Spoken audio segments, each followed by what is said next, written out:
అమరావతి నిర్మాణాన్ని 3 ఏళ్లలో పూర్తి చేస్తామని ఏపీ సీఎం చంద్రబాబు చెప్పారు. ఇవాళ జరిగిన ఏపీ కేబినెట్లో పలు కీలక విషయాలు చర్చకు వచ్చాయి. రాజధాని నిర్మాణ పనులు 30 రోజుల్లో ప్రారంభమవుతాయని అధికారులు తెలిపారు.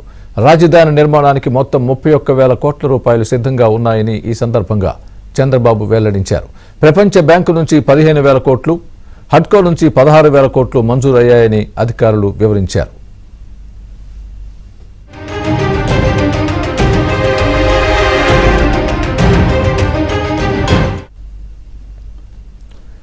మరోవైపు పలువురు మంత్రులపై సీఎం చంద్రబాబు ఆగ్రహం వ్యక్తం చేశారు. శాఖల్లో దస్త్రాలు పేరుకుపోతూ ఉండడం, మంత్రులు సక్రమంగా సాంకేతికతను వినియోగించుకోకపోవడంపై సీఎం చంద్రబాబు సీరియస్ అయ్యారు.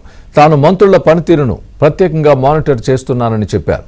మంత్రి వద్దకు ఏదైనా దస్త్రం వస్తే ఎంతసేపు పెండింగ్లో ఉంటుందో తనకు తెలుసని చంద్రబాబు అన్నారు.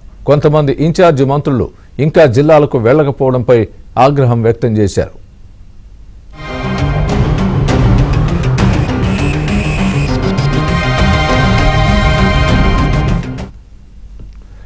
మంత్రులు పాలసీలు లోతుగా చదువుకోవాలని చంద్రబాబు సూచించారు. కొంతమంది అసలు అధ్యయనం చేయడం లేదని మండిపడ్డారు. స్థానిక సంస్థల చైర్మన్ల పదవీ కాలం 4 ఏళ్ల నుంచి 2.5 ఏళ్లకు తగ్గించాలని వచ్చిన ప్రతిపాదనను కేబినెట్ తిరస్కరించింది.